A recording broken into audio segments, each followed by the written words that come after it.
Do we have any apologies? No apologies for absence have been intimated. We are now moving to a roll call. Yes, please. The following members, please indicate if they are present at the meeting, either in person or remotely. Councillor Cassidy. Present remotely. Councillor Crowther. Present in chamber. Councillor Daisley. Councillor Halier. Present in chamber. Councillor Jackson. Present in chamber. Councillor Law. Present remotely. Councillor Moran. In the chamber. Ross Mackenzie. In the chamber. Councillor Quinn. Present remotely. Councillor Reynolds. Present remotely. Councillor Wilson. Present in the chamber.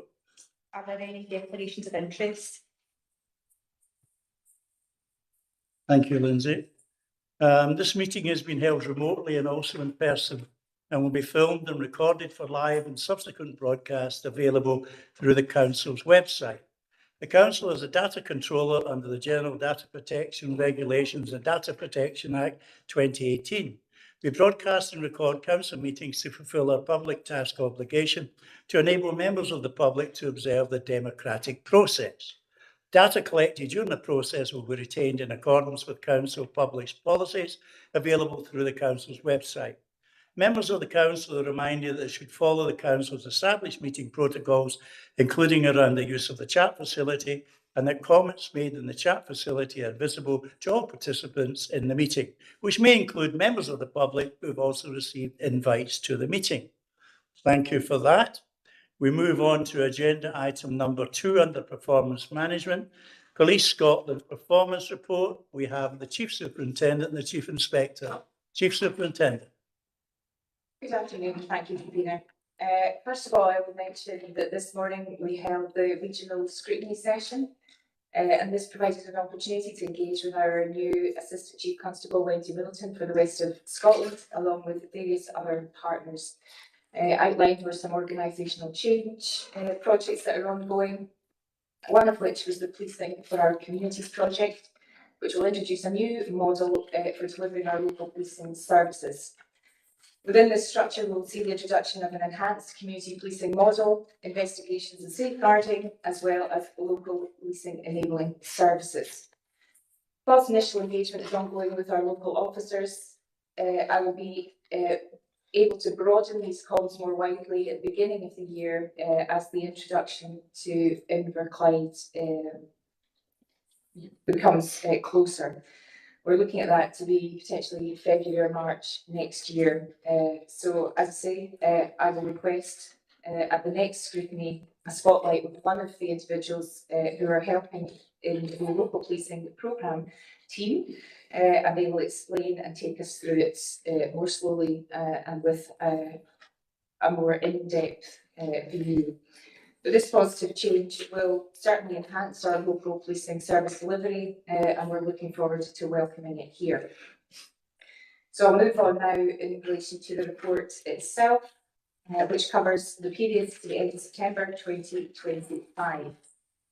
Incident and demand. So Inverclyde remains a safe place to live and work. However, we have noticed a 15.9% increase in overall crime to the same period in 2024-25.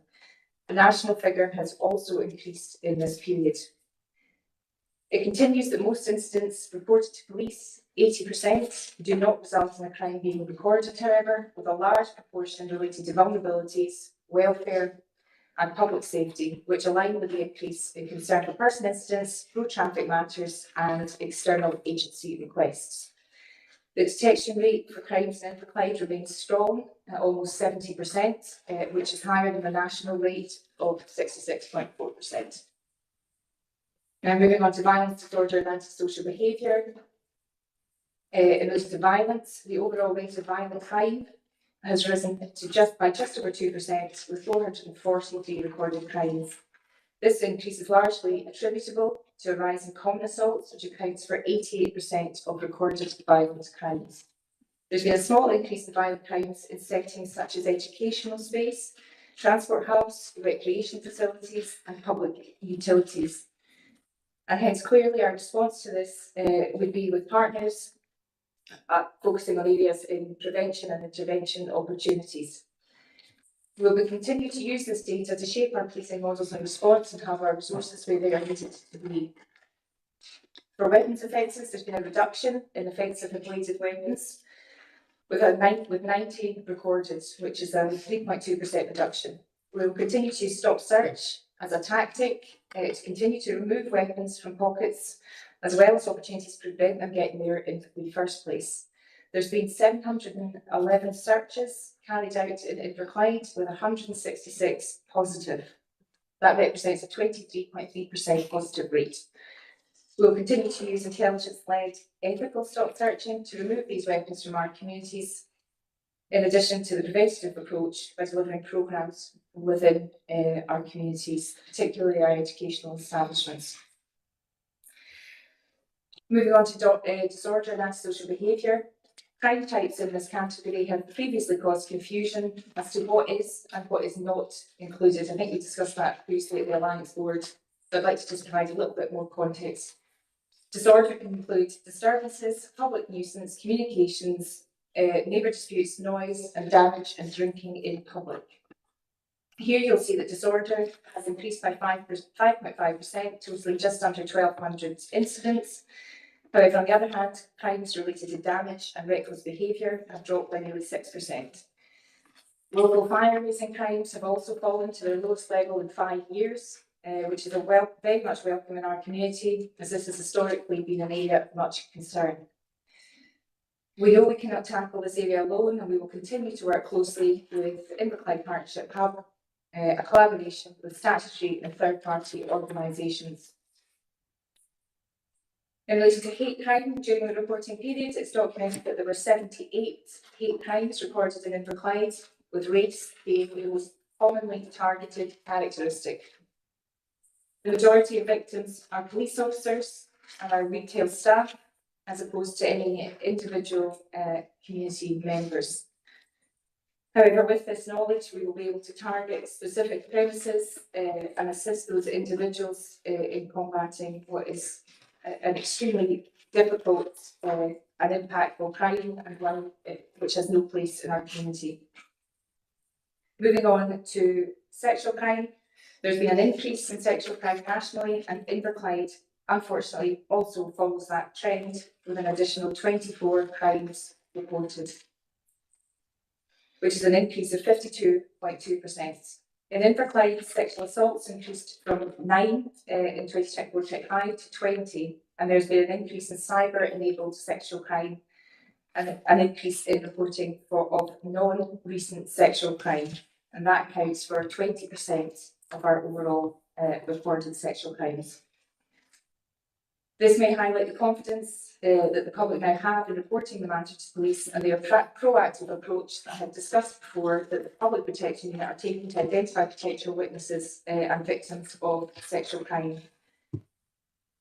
Our distance applications for the force, which I've spoken about before, and I'll quantify now with some statistics, have increased by 23.4% overall. Power to tell has increased by 14.5%, and right to ask applications have increased by 38.3%.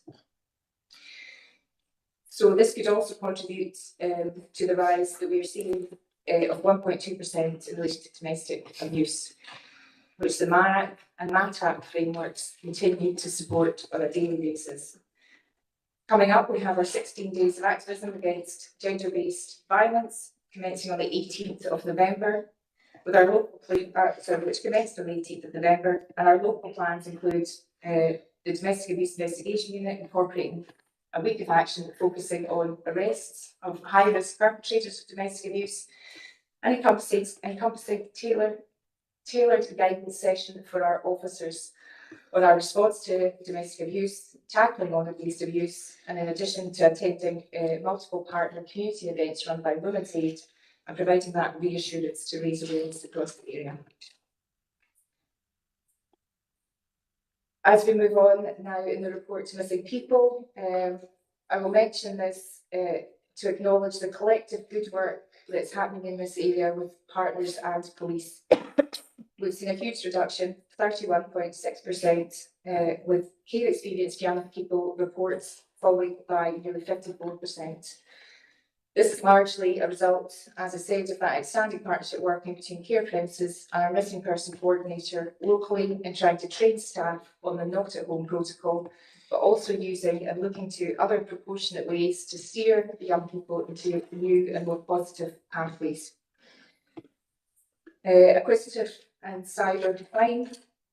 Looking first at shoplifting, which is often a focus due to the figures and increases that we are seeing since COVID at a national level and also within Inverclyde, accounting for 2/3 of all dishonesty, which has risen by 6.4%. So we are continuing to work with retailers against crime to prevent crime, gather intelligence, improve information sharing, and carry out on-site prevention assessments and measures for retailers to not only protect their shop workers, who we heard about earlier, but to bring those who offend to justice. The detection rate for acquisitive crimes remains strong at just over 50%, which is significantly higher than the national rate of 35%. There's been no change to the number of housebreaking incidents. They will remain static with 47 crimes reported, with an overall decline actually of 27% on the 5-year average. The number of fraud incidents have increased by nearly 8%, and cyber-enabled crime remains a concern, with common recorded types being general telecommunications offences, fraud, and online sexual extortion. We also work with a wide range of community groups and educational institutions to highlight cyber threats targeting different sectors of our community. The Scottish Government estimates cyber crimes accounted for at least 5% of total recorded crime in 2024-25, and as part of our vision, we are dedicated to the creation of a cyber and fraud and enabling a greater UK-wide collaboration with an enhanced focus on victims, along with expanded access to interventions and disruption opportunities and networks. Moving on to road safety, which is a positive picture in Inverclyde during this period. Road traffic casualties have fallen sharply by nearly 58%, with only 11 recorded, whilst road traffic offences have risen by almost 35% to 617. This significant increase is the result of increased proactivity among local officers through a range of road safety and crime prevention campaigns from the Roads Policing Unit. This has been a very conscious and deliberate effort on the part of the officers within Inverclyde, and it's included some really good joint working opportunities in that very visible and consistent manner, and quite thankfully we are seeing the benefits of those in our statistics in this period. In terms of user satisfaction, Police Scotland continuously listens to feedback from people and communities about service delivery. Concerns have been raised by the community in the recent period, including in relation to antisocial behaviour, drug dealing and misuse, weapons-related criminality and vandalism. Some respondents expressed positive views centred on the proactivity of police within the Inverclyde area, which thankfully I can corroborate with some of the stories of good work which I've spoken about lately and in our last input from the road safety. We had a couple of good detections very recently, which I was hoping just to bring to your attention in relation to focus seizures, in relation to the use of our unmarked vehicles for which we've been piloting. I think I maybe spoke about it before, but we've had emergency equipment now in some of our unmarked vehicles, which the proactive unit have been using, and it's had quite significant and positive effects in the local community. £7,000 of proactive seizures, cash seizures as well as drug seizures, and thankfully very recently we've been given the go ahead to keep that as a proactive tool. And Could you explain how it works? Oh, absolutely, yeah. So back in 2018, as a result of a road accident which injured some of our officers, we had the emergency equipment, which is the lights and the sirens, removed from our unmarked vehicles. Fast forward, and within Inverclyde, we recognised that that was going to make quite a serious impact in relation to some of the proactive work that we've been trying to impact upon, particularly within serious and organised crime groups. So it was reintroduced in a pilot scheme with all the health and safety risk assessments carried out and the guidance and the training that was required. So we've been piloting that within a period of 3 months, just prior to the summer. And it's resulted in such a huge number of stops and, as I say, proactive work, focus seizures, cash in cash, and also drug seizures, but also road traffic offences and a number of other disruption and intelligence gathering opportunities that have been gained. So that was presented by myself last week to our National Operational Policing Management Board, which they very positively received. So not only will we get to retain those pieces of equipment within our vehicles, but we will also now get to roll it out further across the force. So very useful tool for us, and we will continue in our efforts in that regard, and hopefully you'll see some of the benefits. So when we get the feedback from the local community that they are noticing some of our proactivity within our policing tactics, this is one of these options that we've used and employed over the previous months and that we're hoping to continue moving forward. So I'm very happy to take any questions in relation to that now or later off table, and indeed I'll just open it up for questions for the report itself. Could I ask a question? When you say you're hoping to get going in the next couple of months, would it not be a long-term thing you would maintain, or is it dependent on other factors? But as part of this, we have the ability now to increase our fleet.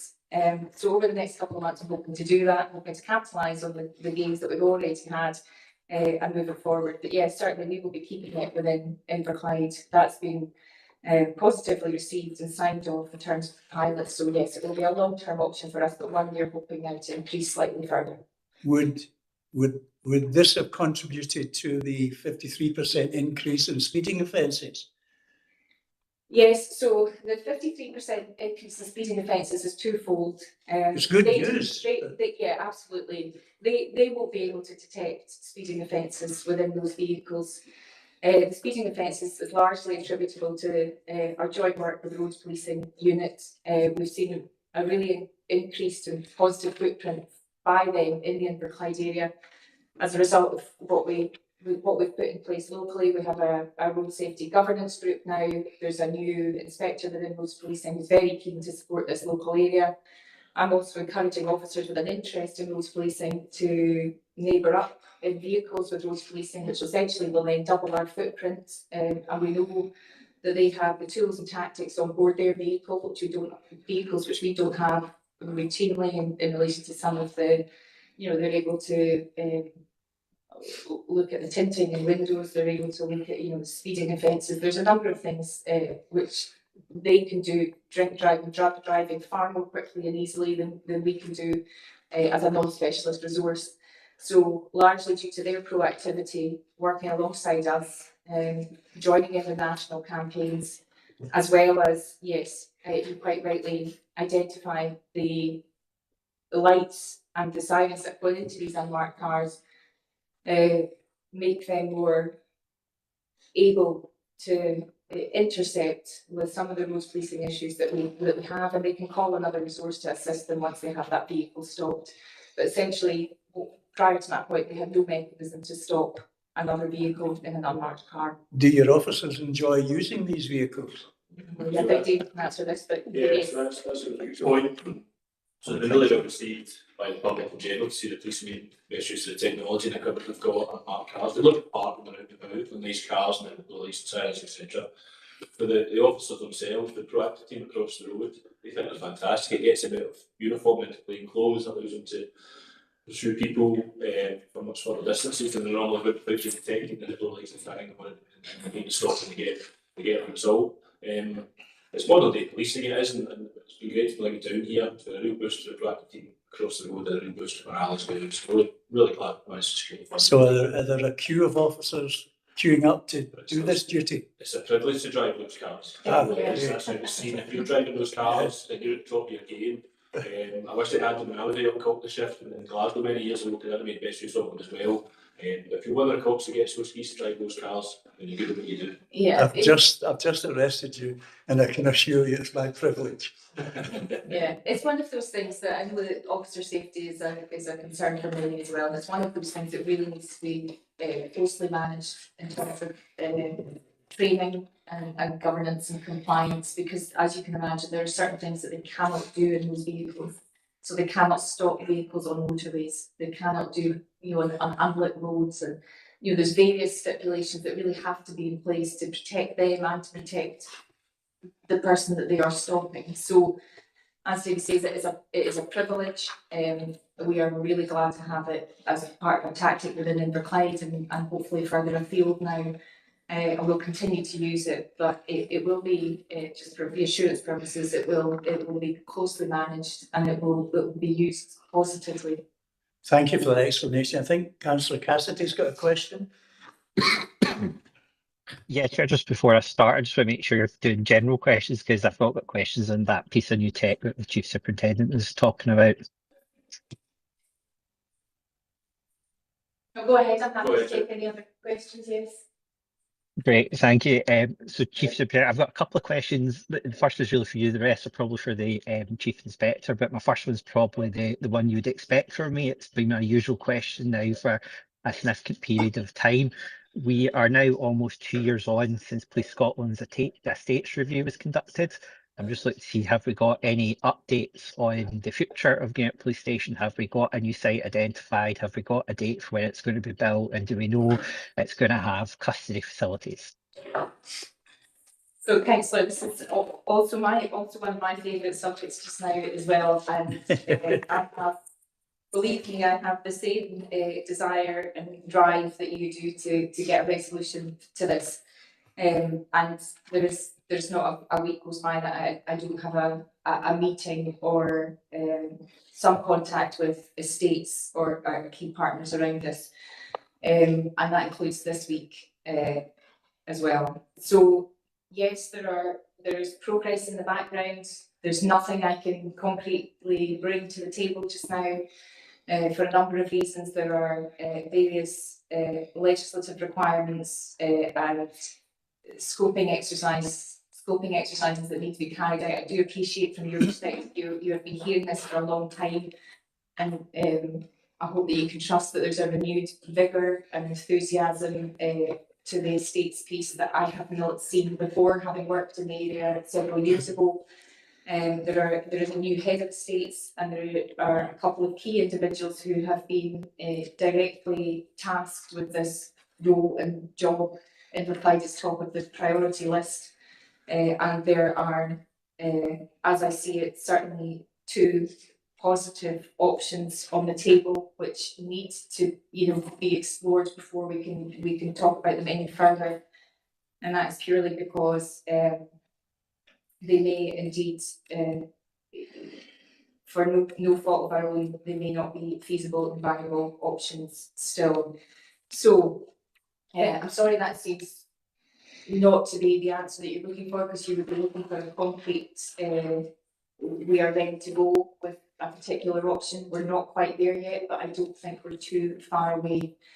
There are options which will take a lot longer should we decide to use them, and are a lot more expensive, and clearly in line with best value, in line with our commitment to the rest of our services. We need to explore them more fully.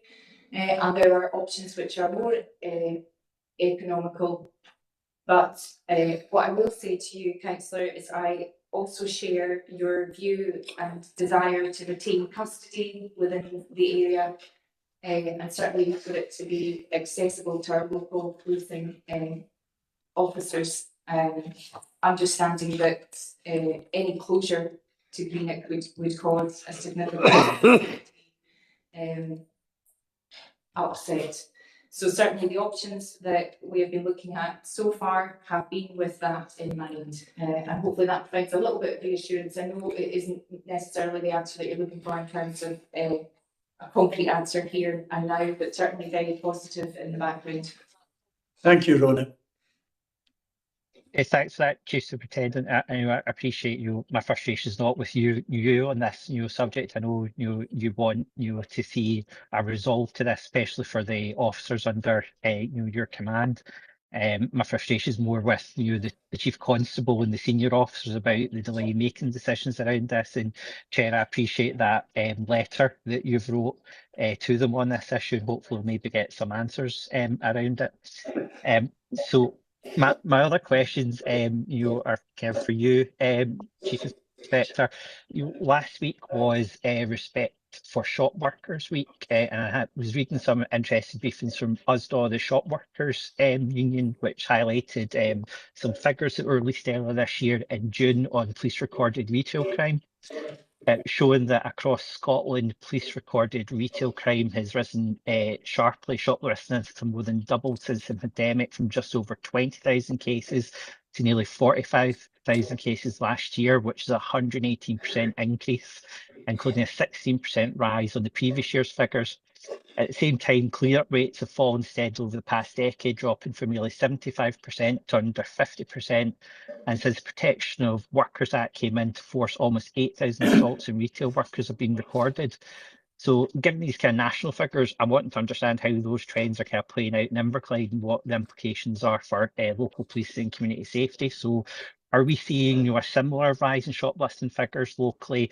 I know you have dedicated town centre officers, so is this rising to a pressure on their role, taking them away from the other responsibilities as well? And are we seeing local retailers doing their role in terms of reporting retail crime to the police? Thank you for your question. Unfortunately, the trend in Inverclyde is the same as the national trend. There has been a sharp rise in shoplifting, and it's a real issue for us in both town centres, particularly Port Glasgow and in Greenock. As I spoke to the Community Council meeting the other night there, we do have dedicated town centre officers both in the Gallagher Retail Park and in Greenock Town Centre. I've bolstered them in the last 2 to 3 months. I've added additional officers to them. We've also managed to secure additional funding for the officers' overtime, just to patrol these areas to try and target shoplifting and the effects of shoplifting. And as I said at the community meeting the other night, the effects of shoplifting, the crime that's generated from shoplifting goes wider than just the stores themselves that are being targeted, because that stolen property is then sold and money is generated, and that money unfortunately is going into other crime roundabouts, such as drugs activity, violence, antisocial behaviour, and it all stems out from there. Spoke to you the other night about the 2 Tesco stores, and we're trying to do a lot of work in the 2 Tesco stores, particularly the one in Greenock Town Centre, the Rimple Street. We're in the process of organising a meeting with them at a regional level to see what can be done from more of a crime prevention point of view, to try and cut down on the numbers of shopliftings that have been reported in those specific areas. We've also been working closely with fiscal as well and with the courts to see what we can do around disposals. I think I said to you as well the other night that those 2 individuals were remanded for shoplifting within our community. In order for that remand to happen, they had 25 to 30 pending cases each, just to get them remanded into custody. And then there's a larger piece of work as well around, partner agencies. Could you say that? How many cases? 25 to 30 pending cases each were remanded into custody, awaiting trial. Thank you. And that isn't simply 2 individuals. There are many individuals on a scale down from that who have a similar offending history. And then there's the diversity of tactics part of it as well. We work well with other partner agencies, in particular social work. A lot of the people who are offending who are shoplifting have drug and alcohol dependencies. And if we can treat those issues and treat that cause, it might steer them away and prevent them from reoffending in the future. It's difficult. It is at a national level. There's a national trend to we're no different than any other countries, to be honest. But we are working hard on it. Thank you, David. Okay, Paul? And lip reading, thank you. Councillor Hellier. Thanks, Convener. Yeah, get through the senior police officers. Just looking at the report overall, I mean, we can certainly see positives from it, and obviously working on the things which is throughout the area that is causes a major concern, especially the sexual crimes and digital crimes. looking back to the conversation then about the unmarked vehicles, quite interested in that because I've certainly seen it about. And I've also noticed, and I don't know if it's just because I maybe notice more, but I've certainly noticed a great increase in policing locally, which is good to see, especially in the town centres. With unmarked car, so that driver, are they going to be more highly trained? Do they have specific training to do before they can take that vehicle out? So there is a guidance document which, yes, they need to be familiar with. There's not additional training. These are already response trained drivers. So they are already trained to drive with the lights and the sirens, and they will undergo their refresher training as in line with every other officer. But as I said before, just because of the health and safety issues around some of the tactics that might be used by this vehicle, they have an additional guidance document that they have to adhere to. There's not an additional formal training package. It's all been through driver training, Scottish Police Federation, and everybody's had an input to that to make sure that we've covered off every eventuality. But the training to become a response driver is really robust and extensive, as it is, and not every officer is trained in that. Some only have a lower level standard of driver training, and in which case they will not be able to operate it. So not specifically for that car, but yes, there is for more generically for emergency vehicles. Thank you. And just another question, Convener, through the officers. Just come back to Councillor Cassidy's point. I don't want to keep bringing the same subject up to that point, but just to highlight with regards to that, and who actually makes the decision at the end of the day? Is it going to be an operational decision, or is it going to be a financial decision? In relation to the closure of the police cells? So there's no desire to do that. I think that's first and foremost. No desire from me and no desire from them either. Any decision around custody will be on data led. It'll be data led. It will have a number of options within there. We will certainly not be removing that and putting it somewhere which is inaccessible for Inverclyde. My hope and expectation is that it will remain. I would suggest it will be at a smaller scale because the size of the cells that we have is now, the number of cells that we have in the police office is far larger than what we actually require. So we are very rarely, if ever, at capacity in terms of the numbers. So certainly I would be supporting a reduction in the number of cells, but I would not be supporting a removal of those. And that's certainly not the option that is being presented to me, or any option that's being presented to me, and it's certainly not in keeping with what the strategic lead was, ACC Mark Sutherland, who's retaining that portfolio, who has been the West of Scotland Assistant Chief Constable as well. It's certainly not within any of our immediate wishes. Now that said, I'm sure that you've heard in previous comms around the estates piece, a bespoke, purpose-built custody suite. I know that's been spoken about, but that's not the priority just now. The priority just now is getting a suitable location, a suitable building for Inverclyde policing and custody to operate together. At the moment, we have nothing that would indicate that that's not going to be the case, and that continues. I don't. It's difficult to provide you with all the reassurances you need without going into detail around the options that have previously been discussed. But please do trust that that's something I'll be pushing for, because I share the same concerns. It will certainly be an option in terms of custody that will be accessible for local officers, and my hope and expectation is that it will be with the local policing office. Okay, Councillor Elliott. Just a final point, if I may, Convener. I can see options, but I would really like a guarantee, 100% guarantee that it won't be taken out with the area. I know that. No, it's that. So a guarantee for me is not something I give. So it's just not within my gift. I'm being, I'm a consultee. I'm sitting in the estates board, and I'm absolutely pushing the same agenda as you. the options, I would say the options that I have seen include custody. And there's never been any wish or desire for that not to be the case in the short to medium term. What I would say is I cannot guarantee that they won't at some point build a bespoke custody suite, but it will still be accessible for Inverclyde. So for your short and medium term, the plans that we are looking at from a local policing divisional perspective include custody. Okay, I can't guarantee in the longer term that that's not I going to think be that- the case. Can I just push for one more? this will be your fourth question. Sorry, I just don't understand what's accessible to Inverclyde.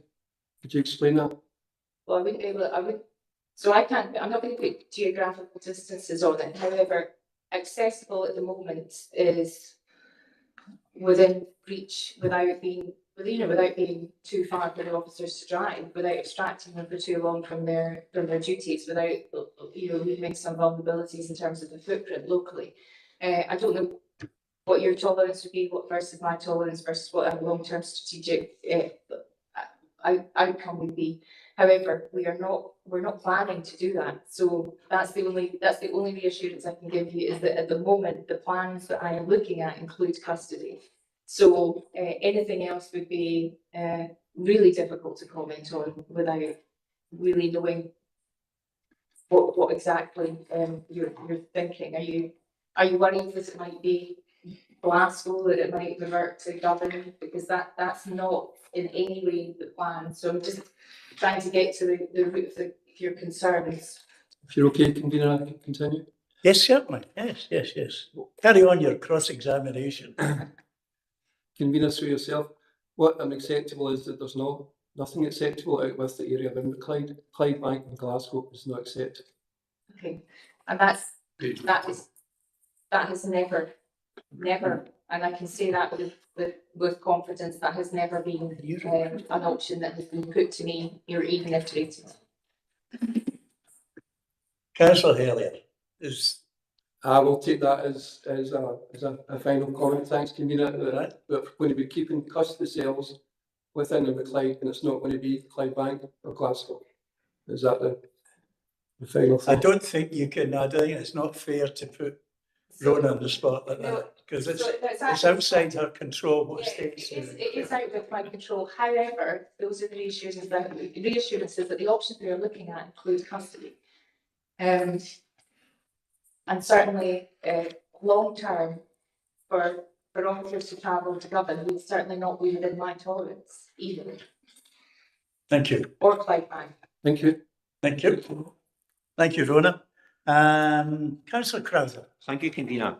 I just note there that there was a total of 65 near fatal overdoses, drug overdoses, and also noting the fact that many officers are trained on the use of naloxone. Is there any indication that officers have been using naloxone locally and that has actually saved lives? I'll hand over to David in terms of the number of officers that have used it locally, but certainly, yes, it has been used by officers and it has been responsible for saving lives. It's a really useful tool, and it's one that has, the various individuals within some of our partner agencies are using also. Clearly, any drugs death is a really difficult thing for a number of agencies to tolerate, and we certainly are going to do our best to make inroads into that, into the harm that drugs cause in our community, and the number of any drugs death we don't want to see, and if we can prevent it, all the better, and certainly providing our officers with the tools to be able to do that and intercept that, then it's very positive from my regards. But I'll hand over to David in terms of the numbers that have been used locally, because I don't know the answer to that, but I'm hoping you will. I don't have a specific number either, but out of the 65 near fatal overdoses, the vast majority of them will be treated by the ambulance service. Vast majority. I can't confirm that every officer is issued personal issue naloxone still trained to use. It has been used by officers in this reporting period. I would say it's in single digits. I can get you a number, but Number's not really applicable as such. It was just a kind of general statement I was looking for, so Although- thank you for your response. Although that says here 65-year fatal overdose can be issued with naloxone, you could read into that, you say 65 people using naloxone, we haven't, the vast majority of that would be Scottish Ambulance Service, the naloxone that police have issued would be in single digits. That's lovely, thank you. Okay, John? That's fine, yes. Councillor Law? Kirsty? Thanks, convener. Sorry, my camera isn't working here, so I can't get that on. With the Met Police recently saying they'll no longer be investigating non-crime hate incidents, I wondered if this is an approach that will be looked at by Police Scotland. And also, recently there's been reports about there being thousands of arrests in the UK for online posts in the media. So in your view, I just wondered if this is an issue that's putting any pressure on police resources locally. Thank you. Could you hear that okay? I'm sorry, I missed quite a bit of that towards the end. I You wasn't weren't sure. coming over very clear, Kirsty. Oh, apologies. Is that any better? Yeah, I can hear you now. Yeah, go ahead. Okay. Do you want me to just repeat the whole thing? Yeah, if you don't mind, it was really just the second half that I missed, but if you wouldn't mind repeating the whole thing just to make sure, that would be great. Thank you, Kirsten. Not at all, not at all. So with the Metropolitan Police recently saying they'll no longer be investigating non-crime hate incidents, I wondered if this is an approach that's being looked at by Police Scotland. And also there's been reports about there being thousands of arrests in the UK for online posts. In your view, is this an issue that's putting any extra pressure on police resources locally? I hope that was better. Thanks.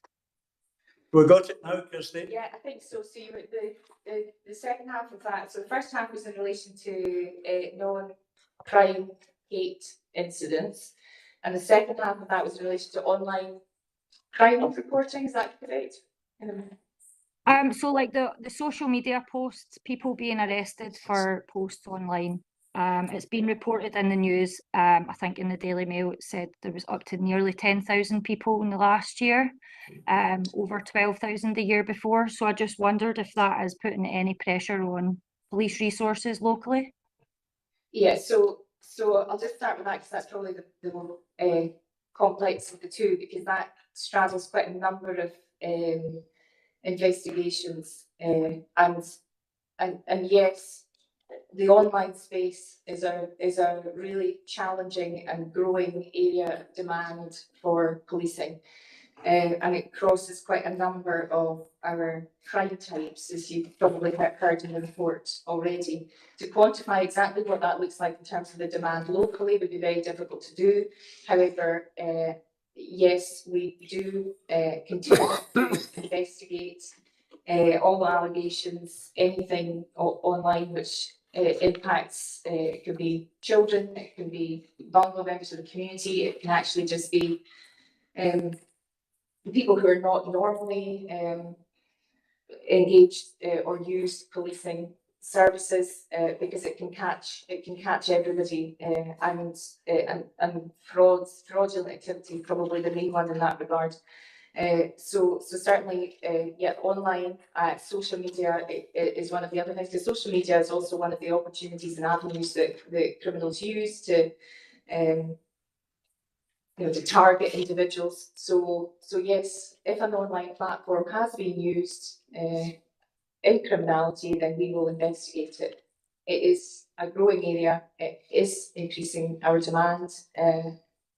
But to quantify exactly what that looks like locally, I wouldn't be able to. But certainly across the crime types that you've seen today, in terms of dishonesty, in terms of sexual crime, in terms of some of our domestic abuse, online criminality is present in each of them. Okay, Kirsty? Yeah, thank you.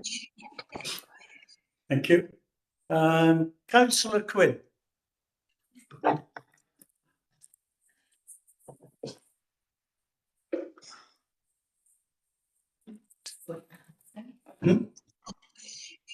Through your chair, I think Councillor Quinn's hand's down now, so it's Councillor Reynolds. Councillor Reynolds? Thank you, Chair. If I could just return briefly to the drug-related deaths. In your report, it says the toxicology results are still awaited in all 5 cases. it would be useful to know the detail of them at some point when you know, is that information allowed to be released? And also because of the rise of nitazines in Scotland, causing a rise in deaths, apart from one area in Glasgow where the consumption room is. So it would be useful to know what the effect, if there's any effect in Inverclyde, if that mirrors the rise in the use of nitazines, which are 600 times more potent than heroin. So I'm just wondering if more detail can be given in the future for that. Thank you. Yeah, I think the issue is largely that the results that we await are not in keeping with the reporting period for scrutiny. So some of the incidents that you've spoken about there, we're still awaiting those results, and potentially they'll come in too late for this reporting period. But certainly in line with your question and the need for that information, we can look at a different way to report that when it is available. Thank you. Thank you. Thank you. Councillor Jackson, it's your first meeting and your first question. It's not my first meeting, Dave. I think it's my second one. So Oh, I didn't. Were you at the last one? Yes, yes. All right. I've obviously made an impact. David, I'd like to go back to the discussion on retail crimes. I think it's worth pointing out here, and I know there's a lot of crime, a lot of stealing by the north, but we've got to recognise that, you know, some of the figures out this week, if food inflation is sitting at over 20%, I think we need something as high as over 30%. A lot of people are stealing to survive, because we've broken the social contract in this country, and people are stealing to survive. And I won't put a question to the place, but I think it's a terrible system where people are getting criminalised because they can't survive, they can't feed themselves and their children. And this is the position a lot of people in. And a lot of people turn around and say it's of their own making. We've got food inflation, we've got benefit costs, and people just can't live. So I think it's a damn shame that people who find themselves in that position are going into the criminal justice system, and they are getting criminalised for this. I suppose my question to the police would be, is there an alternative? When you know somebody is stealing because they're on the bones of the backside, is there an alternative to criminalisation? The other thing I would ask is, to get to a point where you're so desperate to go out and steal, you're vulnerable, you're low, you're terror. How are they getting treated within the police stations? I'm assuming quite well, I know your officers treat everybody comes in with respect to dignity, but do you treat them any differently? Did they get put in custody cells? Did they get kept overnight? You know, I know you mentioned support for people who get maybe drug addictions and can't you offer them support and direct them elsewhere. How do you use or do you offer any support to people who are there because they themselves are victims? And they are victims because, you know, nobody goes to steal. Well, these people don't go to steal for any other reason. They need to survive. And as winter hits and these rises keep coming in, you're going to find more people in that position. That's my question. I think your question is very interesting, but you touch on. To supplement to that, I understand the small retailer is a difficult bit when you've got the large retailers who are reporting 80% profits, who are actually making a fortune out of this. I'm not aiming at the small retailer. I'm aiming this at the big supermarkets. I think that not everybody who is poor and without money goes shoplifting. They don't. It's a minority that goes shoplifting. So there is a balance there, but that's a philosophical point to make. I'll leave the practical point to the officers. So if there is someone who, as you see, is successful, and I agree with you, there are people who can be in terrible positions, and not through their own fault, also just through circumstances. Maybe they've reached a social contract, but just through their own personal circumstances can find themselves best. Of course they can. A young mother, for example, wants to steal food to the table for her children. Well, of course we're not going to criminalise that individual. And the vast majority of people who are charged with shoplifting aren't brought into custody. Most people aren't brought into custody. They're dealt with at the shop itself, and we track them later on and spoken to and reported to the fiscal.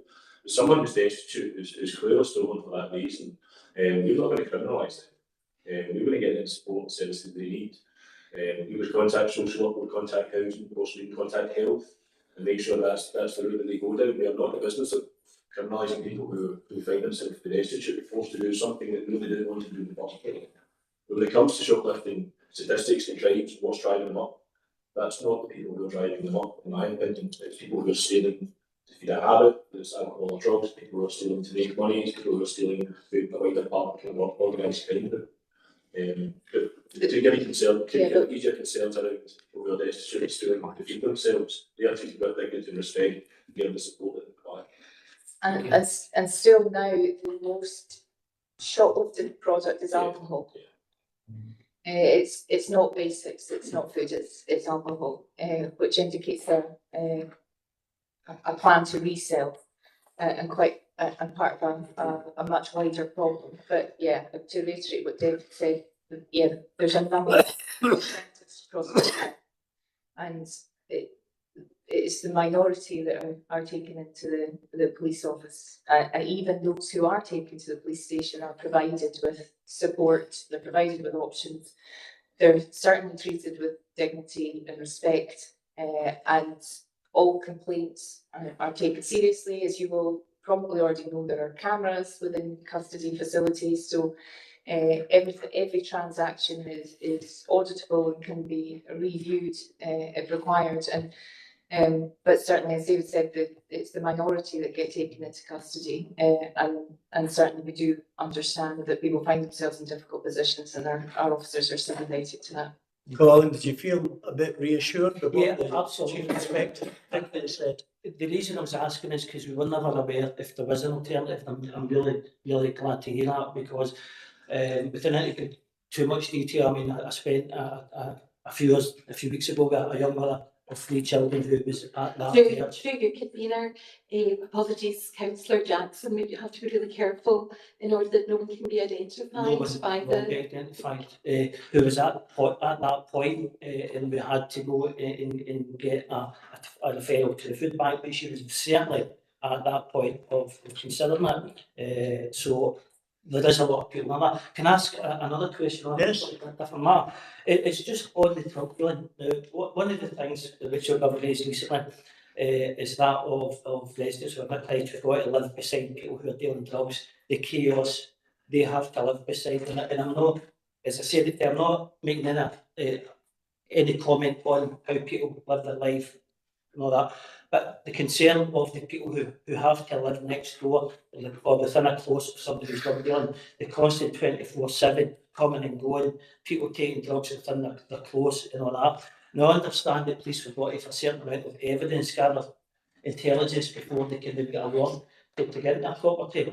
So my question is really on the manpower. It must take an awful lot of manpower for us to gather the intelligence and evidence to get a warrant again. Do you feel as if you've got enough time, enough manpower to pursue the amount of cases that are coming in front of you? Because without referring to one particular incident recently, it's always preferred to, it's a drop motion. You know, you might get the land, but there's another 20, 30 on the same seat within the same location. Would it be fair to say you struggle with manpower and the time, the overtime to get the intelligence you need to get a warrant? We won't stall if there's something that needs addressed. To get a warrant in the first place, we need to meet certain thresholds, and the intelligence needs to be of a certain standard. So, for instance, named and credible reporters as opposed to anonymous sources hold more weight and will increase those opportunities to get those warrants. And when we have a warrant, we have a timescale in which to act upon it. We can't have it sitting there and just building.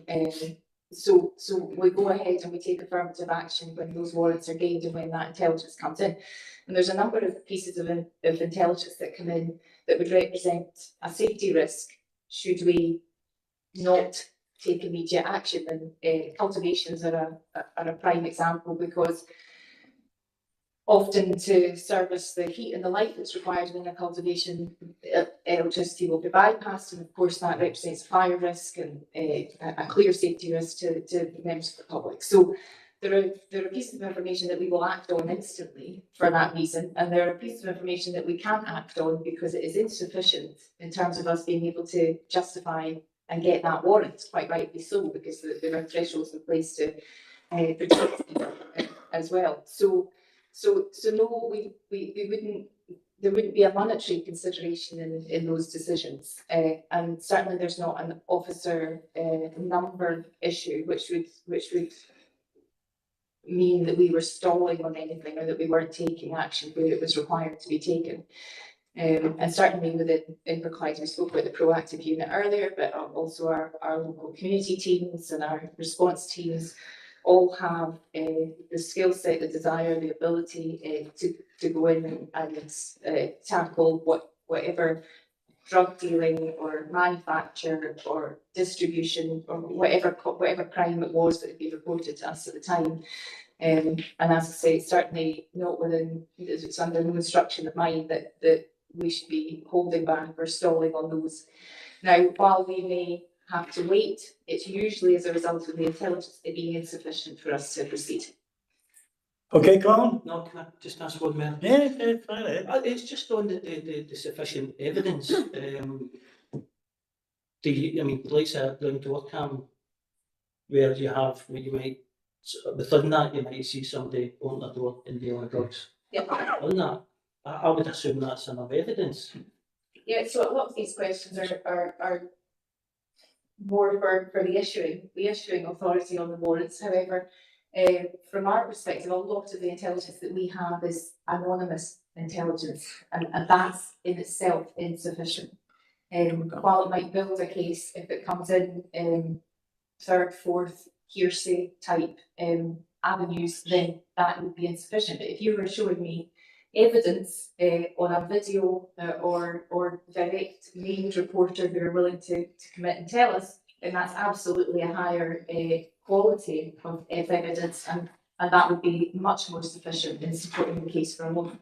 I suppose then if I was to say to you that, I'm very well aware that this evidence has been provided in a certain case, and I'm minded I need to watch what I say here, and nothing's happened where neighbours of this certain property have provided indoor evidence of drug exchanges taking place, of the individual purchasing the drug, taking the drug in front of the ring door camera, being presented to the police. I would assume that would be evidence enough, and if that evidence had been provided several times by an individual willing to put their name to it. So I'm aware of the property you're talking about. We need to be careful we don't end up identifying a certain address. That's ongoing. That's not to say that I won't be issued for that address, or that we will, but that investigation is ongoing at that block. You can refer to that block if you want. All I'm saying is what you're being told here, if the evidence is sufficient, and you're saying if you have evidence of drug dealing, and if somebody wants to put your name to that, then that should be enough to get you in the door. But I'm saying is, I think we're straying into... Well, I don't think we are, David, because I'm asking about the amount of evidence, and this is prevalent to a lot of people who live within Inverclyde who've got to put up with this nuisance. And again, I'm not casting any aspersions on how anybody wants to live their life. If they want to take drugs, if they don't want to take drugs, that's not my interest. My interest of the people who've got to live beside it, and they get told, keep a diary of events, keep a diary of the comings and goings, get a ring doorbell camera, and they do that, and they provide the evidence. And they do everything that's expected of them of a good citizen, somebody who's going to get something finished. But there is circumstances, and that's why I'm asking about manpower and intelligence. The communities, these people, they're part, David, but they're getting asked today, but they feel let down. Are you saying, Colin, that people have provided that evidence Yes, and nothing has happened? Yes, they have, David, and I have seen it myself. I've seen the evidence of people numerous times going to a certain door, drug deals getting done on ring doorbell cameras. The buyer can out sitting in front of the same door camera and taking the drugs there, and this has been on 24/7. Now, the only reason I'm asking this is the public are told to do these things. Keep a diary, get your ring doorbell cameras, and they're doing that. But then they feel as if they're getting let down because they're providing the evidence and nothing's getting done about it, which is why I go back to, is there enough manpower to follow up on that? I'm told yes, there is, but it would seem to me evidently that there is a breakdown here. And I don't know whether it's manpower, I don't know whether she's got the actual intelligence is enough, the people need to be doing more. You're saying, well, the evidence I'm saying to you it's being provided should be enough, it's evidently not enough. But it's still a legal process to go through. Once we gather that evidence, one application has to be put together for that, has to be sent to Property Fiscal's office for them to review. They may come back to us to clarify information or ask for further information, and then the fiscal takes that on. The sheriff then to review to sign it off. That takes time. It takes time to do that. I know the situation we're talking about. Investigations on the road. Again, And that's just one of a few I'm talking about because I know of other. See what I would also say as well about premises that are used for drugs activity. These can go to a premises next to a drugs warrant there. They can find drugs, they can find cash. Someone can be arrested from that address, put into custody, charged with drugs offences. It's not the police that get to decide whether they go back to that address or not. That's the housing authority to decide that. What you also have to remember is that all housing authorities, to be fair to them, a statutory responsibility to close people. Yeah, absolutely. It's quite often closing down one drugs house, if you like, that's what to call it. Person's taken out of the victim, etc. Children homeless, and then they're back into another property somewhere else in the community, and then start again. That's where the circle comes from. That's very frustrating for us, but it's not as yet to decide what property to go back to. Okay, Colin. I Absolutely. know certainly from my personal experience, and I'm sure we've all experienced it, there have been drug houses in their ward, and we know they've been reported, and people say, nothing's happened. Then suddenly, 2 or 3 months later, there's a raid. It just takes a time to get the evidence together to move in. But thank you for that, Colin. Councillor Moran. Aye, thanks, Convener. That's one. I was on the calls phone with Chief Superintendent. I thought a lot of these questions had been asked today, and I think my calls have done it. I just think, on the call today, and I thought it was very informative.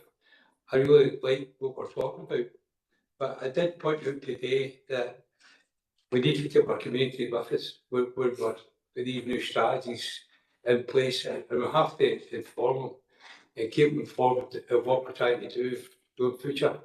Because at the end of the day, there's a feeling that it's a centralisation of services, not just in the police Scotland, but the health board, everywhere. They just feel that sometimes we feel as if we've been left behind, and I know I just spoke to you today, but also the thing my council called on also all the same issues regarding what we're talking about today. And the project official did come up a couple of times. They were thinking the project fiscal service fit for purpose now.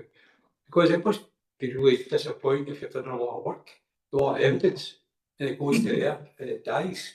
A lot of times you're taking a hit for something that's actually going to do you. It's the people who take it to court. So I understand that. And the other thing, finding out that she did say today that when we like it or not, we live in a world of resources. And I know that this year we'll not spend cuts again. The police service will, and their bid as they always do. And I just hope for a good bid this year.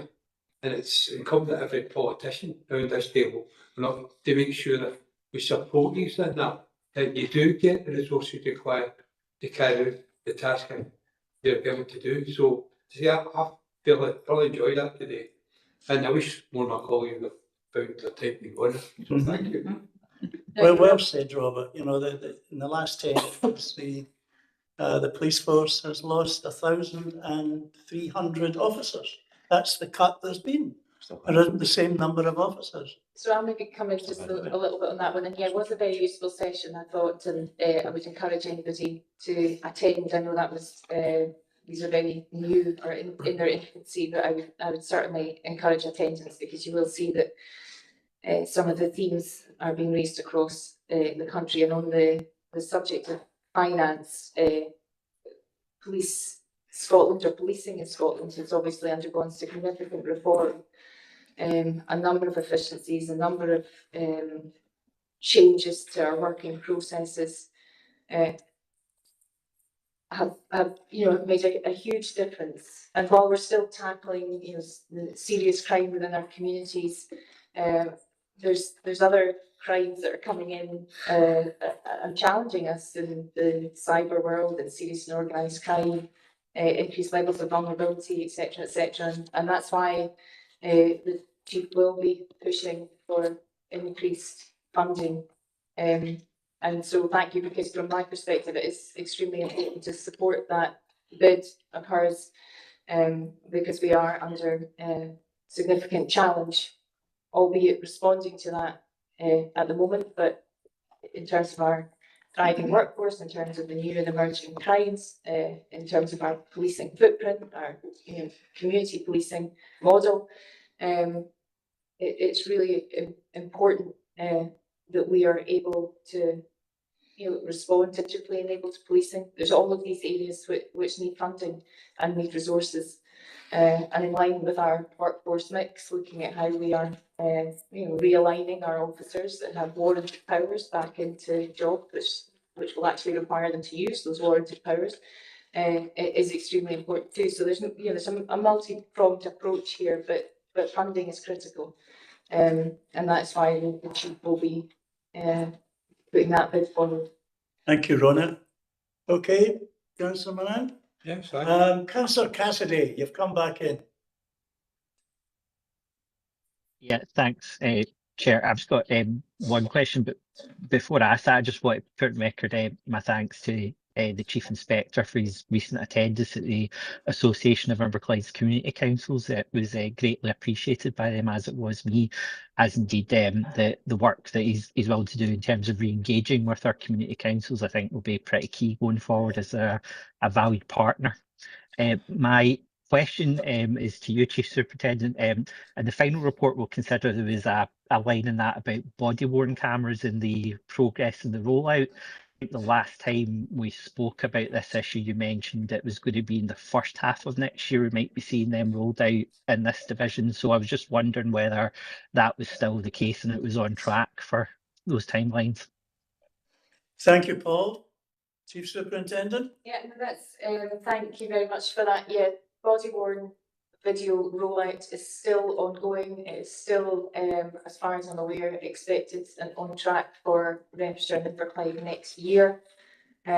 We will have to put some changes in place locally to be able to assist with the delivery of that, which I'm very much committed to, because it's going to be, again, such a positive tool, not just evidentially, but in relation to officer safety, in relation to complaints against police, and any number of things. So we're very much looking forward to having that and putting the support in place to receive it. And yes, to answer your question, still on track. I'm not hearing of anything that would indicate that there's any delay, but we will keep you posted in that regard. Thank you, Rona. Okay, Paul. Yep, thanks very much for that. Councillor Hellier. thanks, Convener. I'll keep it short, but very good question nonetheless. You spoke my words. Recently, I just heard on the news there's quite a high percentage of police officers in Police Scotland off on sickness just now, and I would just like to know what's been in place to get these officers the help and support they need and the welfare they need to get them back into operational duties. Thank you. Yeah, yes, absolutely. I saw and read the article as well, but obviously I was well aware regardless. So really important that we talk about it. I'm sure you will all have seen the Relentless video that was produced by the Federation.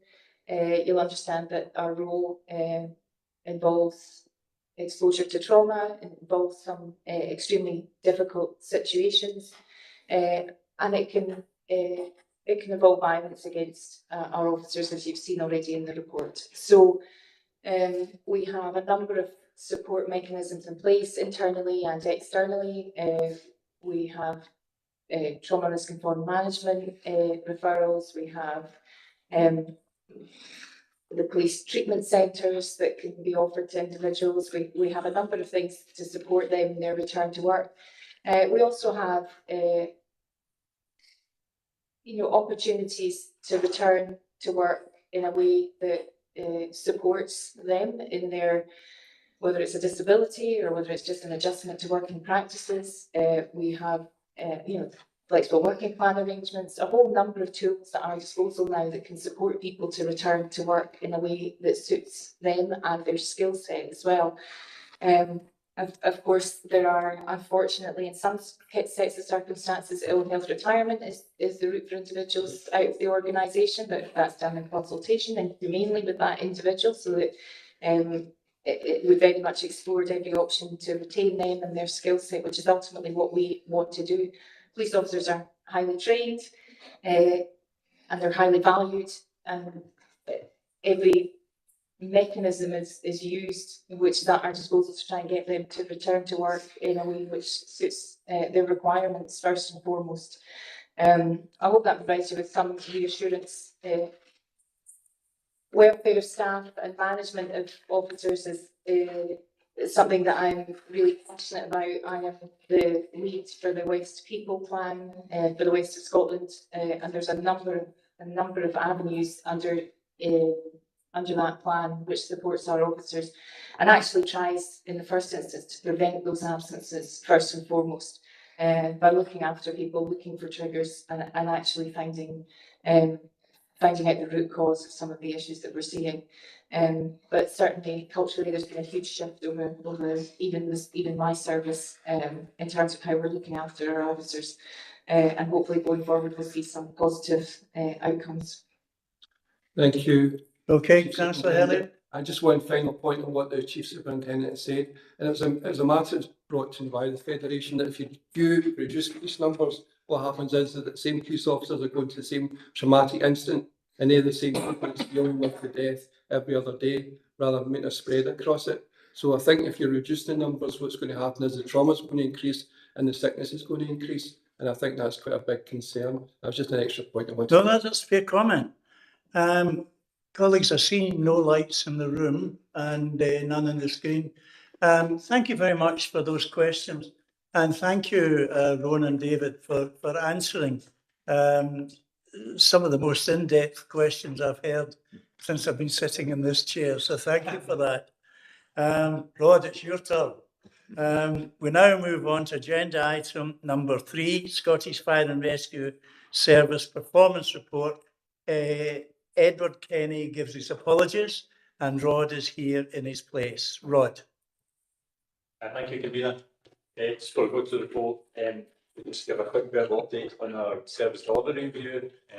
So at the tail end of last week, there was communication issues which has been forwarded on to the Convener and to some of the senior council officers. Last week, the SFRS board took a decision to postpone the decisions that we're going to make on our SBR options. They had originally intended to meet on the 18th of December to make their final decisions. Due to the amount of feedback and the detailed feedback that was received in the public consultation, they're going to require a longer time to fully consider that and analyse it before they make their final decision. So they have postponed that into the new year. There's no set date yet, other than it will be just into the new year. So we're waiting for them to obviously get a date that suits all the board members to be able to attend that. So we will communicate that on as soon as we get that as well. Thank you, Rod. Just to give that update before we go into the report. So to present our scrutiny report for Q2 for 2025-26. So as you can see in the summary section, section 1 of the report, there were a total of 252 incidents in Inverclyde during Q2 of 2025-26. This was down from 312 over the same period in the previous year, a reduction of 19%. This included a 39% decrease in fire incidents, a 14% reduction in false alarms, and special service incidents remained static at 78 over quarter. As always, as we go through the remaining sections of the report, they will provide some more detail around these figures as we go on. Section 2, as is normal, that's the 4-year trend graphs across the 10 performance indicators we report on the panel. And that leads us into section 3 on accidental dwelling fires. So this quarter we're reporting a decrease in accidental dwelling fires, down from 16 in the same quarter last year to 13 this year.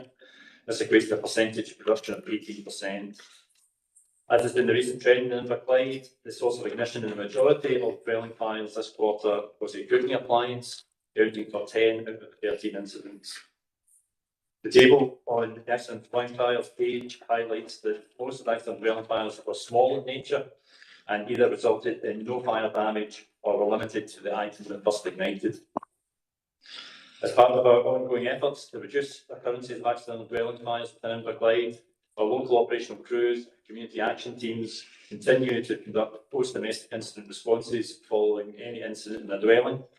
This will include carrying out a home fire safety visit on the affected property and engaging with neighbouring properties to provide targeted fire safety guidance and advice.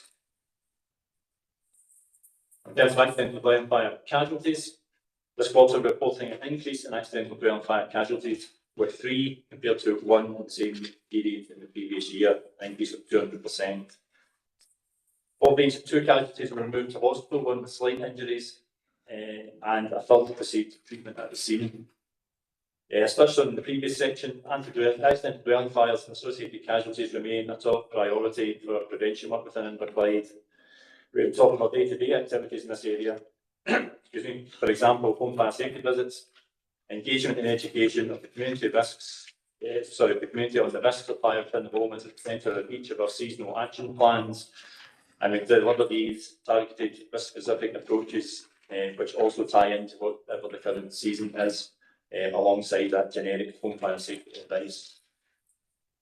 For example, in our winter seasonal action plan, we will cover topics around the use of heating devices, alongside carbon monoxide safety. It's Carbon Monoxide Safety Week occurs this month, and also looking at bonfire safety and the overall other risks of the winter, including ice and water safety.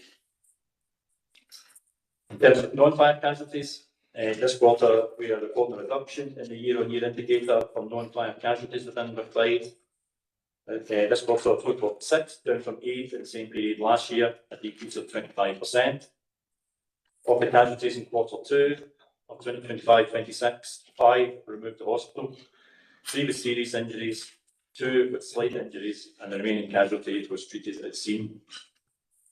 Road traffic collisions led to 4 of the non-fire casualties recorded, and the remaining 2 were incidents involving SFRS assisting other agencies. SFRS continues to work closely with our local partners to reduce non-fire casualties by engaging with the communities across Inverclyde to deliver appropriate safety messaging. And as touched on above, that includes around safety in and around water and ice and road safety. The fire setting, quarter 2 of 25-26 sees us reporting a decrease of 37% in delivered fires within Inverclyde, with a total of 43 this year compared to 69 in the same period last year. Of the 43 delivered fires across Inverclyde, this quarter 24 involved refuse and 10 were fires involving grassland, woodland or crops. The trend across Inverclyde has seen a falling number of delivered fires with occasional spikes, which tend to be very much weather dependent. SFRS continues to work closely with our local partners to continue reducing these levels of delivered fire settings and fire-related antisocial behaviour within Inverclyde. And this trend of reducing numbers is very much dependent on that work we've done in the past with our partners, both in Police Scotland and Inverclyde Council. In terms of non-domestic fires, across this quarter we've attended 2 fires in non-domestic properties within Inverclyde. This is down from 5 in the same period last year, a reduction of 60%. All the fires in non-domestic properties were accidental in origin and resulted in little or no damage to the affected premises, were then all subject to a post-fire audit by our fire safety enforcement team. Unwanted fire alarm signals. We are again reporting a reduction in unwanted fire alarm signals this quarter, with these incidents decreasing from 43 in the same period last year to 32 this year. This is a reduction of 26%. We continue to see reducing numbers of UFAS incidents both locally in Inverclyde and nationally following our change in policy, and through the work of our operational crews, UFAS champions, protection teams and our partners in order to reduce their occurrences through eliminating the most common causes. The engagement with duty holders and attending premises where there's been an unwanted fire alarm actuation provides us with the opportunity to offer advice on how to avoid unwanted fire alarm actuations, whether they are caused by system faults, improperly sited or incorrect types of protection, or as a result of some form of human interaction. and this is a key step in our policy to reduce UFAS incidents going forward. Road traffic collisions, we're reporting a 25% increase in road traffic collisions attended by SFRS within Inverclyde this quarter. We've attended 8 in the same period last year compared to 10 this year. These road traffic collisions resulted in 4 casualties, 3 who attended hospital with various injuries, and a further person who was given first aid at scene. Although we're reporting an increase in the number of RTCs this quarter compared to last year, the number of associated casualties over the same period, as I mentioned earlier, has reduced. This has seen a 33% decrease in the year-on-year indicator. As mentioned in this section on non-fire casualties, SFRS continues to work towards reducing the number of RTCs and associated casualties through the delivery of road safety education and messaging in conjunction with our key partners. Home fire safety visits and fire safety enforcement.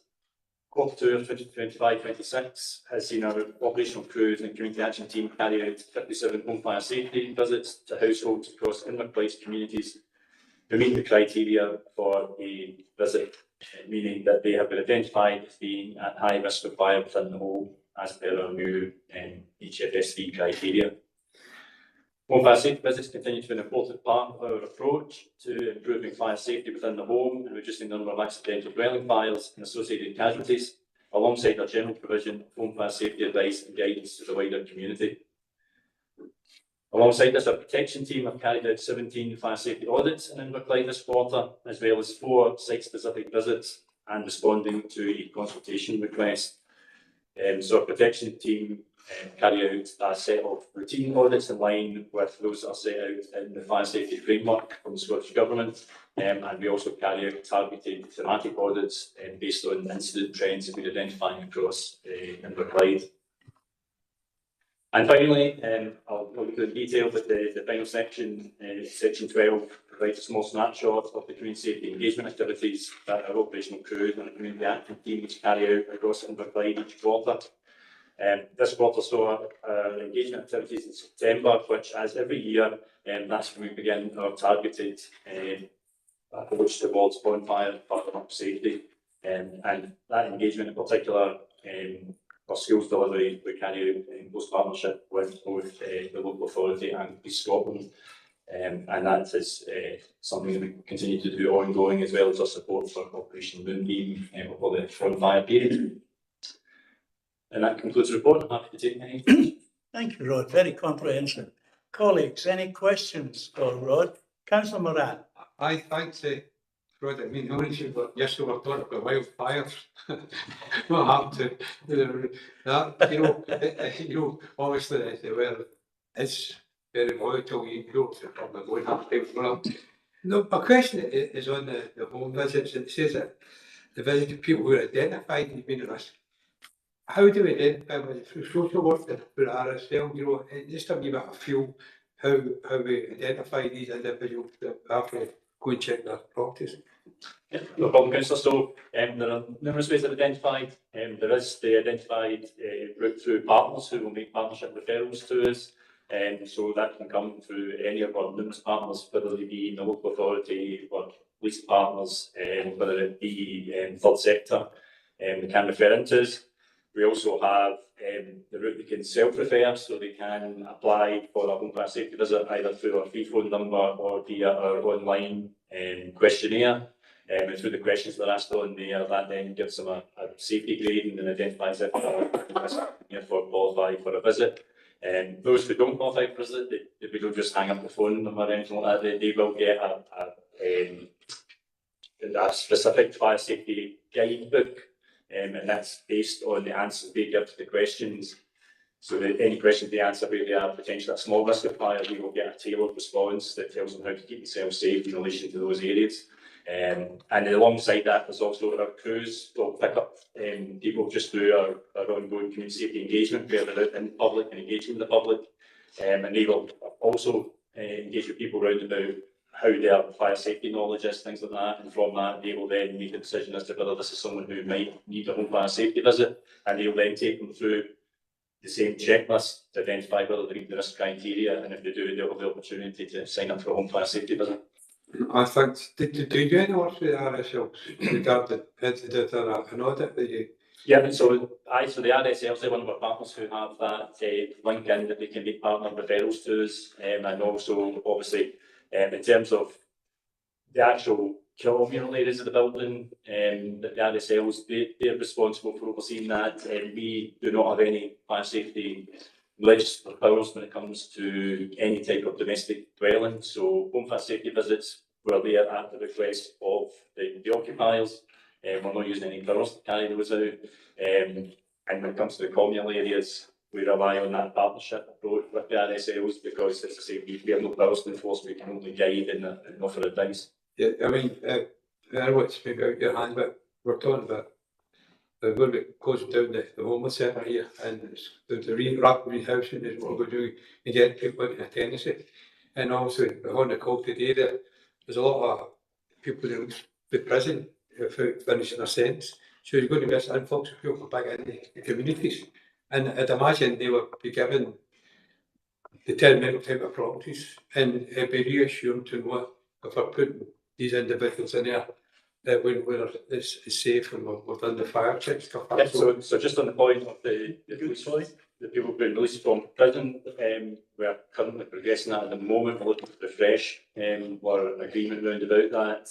So I have had a couple of meetings in Hanley in regards to that, and we've got further meetings going forward. So we're trying to put in place a process to make sure that those people either receive a home fire safety visit if they meet the criteria, and if they don't, we will deliver fire safety guidance to a group of people being released. And as I say, we're currently working with Ian to get that problem down. Thanks very much, Rob. No problem. Thank you, Robert. Any other questions?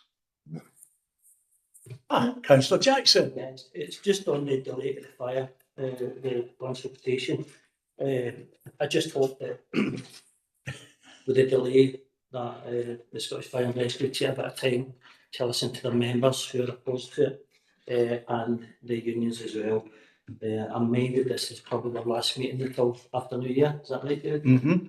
So I suppose just to thank your members and basically hopefully a safe Christmas and this incident free, because it's going to be a really busy time for these. That's all. What a nice gesture, Councillor Jackson. Thank you. The words right out of my mouth. You've been reading my notes. No, I don't see any more hands up. We move on to agenda item number 4, Local Police and Fire Scrutiny Panel Update Report. Hugh Scott. For yourself, Chair. Thank you very much. This is just an update on the National Police Board. You see here in 3.2 of the paper, there's a number of issues we discussed at the panel. I've given you, the team have given you a breakdown of each of the comments that was discussed within that meeting, which took place on the 25th of September. I'm not going to go through the whole report with you, because you can see that somewhere. Just to go to, 3.18, the appointment of an assistant police constable for local police Western, that's obviously been done there. 3.19 is obviously the fire and rescue updates. Again, we talk about the delay slightly on the consultancy survey, which tells you the figures that's been through that. Again, we're not going to go through everything in that paper. Just to bring to your attention the 3.24, the letter to Cabinet Secretary. I'm delighted to say that we got a response this afternoon, and I will get that sent down to everybody. That just arrived just as I come in to the meeting, so I'll get that sent over to you after this meeting. I'll be taking any questions on the report. Councillor Hellier, you were asking about it. Shocked, I am. You're shocked. I do have a question as well. Yes, please do. If I'd be permitted. It's paragraph 3.17, the Inspectorate of Constabulary report, and it makes a lot of reference regarding clothing, equipment, etc., etc. And the word should is constantly used. I've just wondered when should becomes fully supported. So one for my colleagues. 3.17. Yeah, so the question is around the use of the word should as opposed to Being fully supported and that the recommendations are met.